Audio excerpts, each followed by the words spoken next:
Delhi liquor scam కేసులో arrest అయిన MLC కవిత bail petition పై ఇవాళ రౌస్ అవెన్యూ కోర్టులో విచారణ జరగబోతోంది. తన చిన్న కుమారుడి పరీక్షల కారణంగా ఏప్రిల్ 16 వరకు బెయిల్ ఇవ్వాలంటూ కవిత కోరారు. మార్చి 26న కవిత బెయిల్ పిటిషన్ దాఖలు చేయగా కవితకు రెగ్యులర్ మధ్యంతర బెయిల్ ను ఈడీ వ్యతిరేకిస్తోంది. కవిత బెయిల్ పై బయటకొస్తే దర్యాప్తును ప్రభావితం చేస్తారని ఈడీ ఆరోపిస్తోంది. సాక్షులను ఆధారాలను ఆమె ప్రభావితం చేస్తారని ఈడీ వాదిస్తోంది. ప్రస్తుతం కవిత జ్యుడిషియల్ కస్టడీలో భాగంగా తీహార్ జైల్లో ఉన్నారు.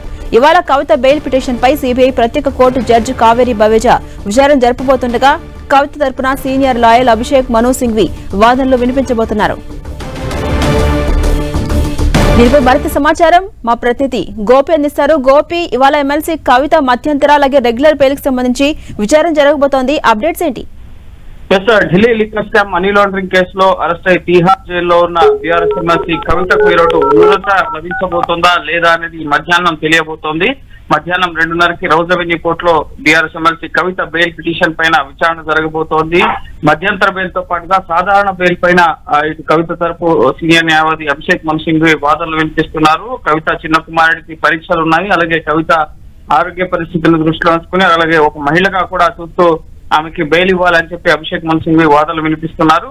ఇప్పటికే ఏప్రిల్ 1వ తేదీన వాదనలు వినిపించడం జరిగింది. అయితే ఈడీ దాఖలు చేసిన కౌంటర్ పైన రిజైండర్ సబ్మిట్ చేసేందుకు సమయం కోరడం జరిగింది. నిన్న రిజైండర్ కూడా నిన్న సాయంత్రం సబ్మిట్ చేయడం జరిగింది. ఈ రోజు ఈడీ ఏదైతే వ్యతిరేకిస్తుందో కవితకు బెయిల్ ఇవ్వడాన్ని, కవిత సాక్షులను ఆధారాలను ప్రభావితం చేస్తారు, అలాగే కేసు దర్యాప్తు కూడా ప్రభావితం అవుతుందని ఆరోపిస్తున్నారు. సో దానికి సంబంధించిన అంశాలపైన ఈ రోజు అభిషేక్ మను సింఘ్వి వాదనలు వినిపించబోతున్నారు. సో ఈ రోజు కవితకు ఊరట లభిస్తుందా లేదా అనేది మధ్యాహ్నం తెలియబోతోంది. ఈ కేసులో ఇప్పటికే కేజ్రీవాల్ అరెస్ట్ అయ్యారు, అలాగే ఆమ్ ఆద్మీ పార్టీకి సంబంధించిన ఇతర నేతల్ని కూడా ఎంక్వైరీ చేయాల్సి ఉందని చెప్పి ఈడీ చెప్తోంది. అలాగే ఈ ఆస్తులను సైతం అటాచ్ చేసే ఆలోచనలో ఉన్నామని చెప్పి నిన్న హైకోర్టుకు చెప్పడం జరిగింది. సో ఇంకా ఈ కేసు దర్యాప్తు పురోగతిలో ఉంది, ఇంకా అనేక మందిని ప్రశ్నించాల్సి ఉందని ఈడీ చెప్తున్న నేపథ్యంలో సో కవిత బయటకు వస్తే ఆమె కేసు దర్యాప్తును ప్రభావితం చేస్తారని చెప్తున్నారు. కాబట్టి ఆవిడకి ఎంతవరకు ఊరట లభిస్తుంది అనేది మనం ఈ రోజు వేచి చూడాల్సి ఉంటుంది. అలాగే కవిత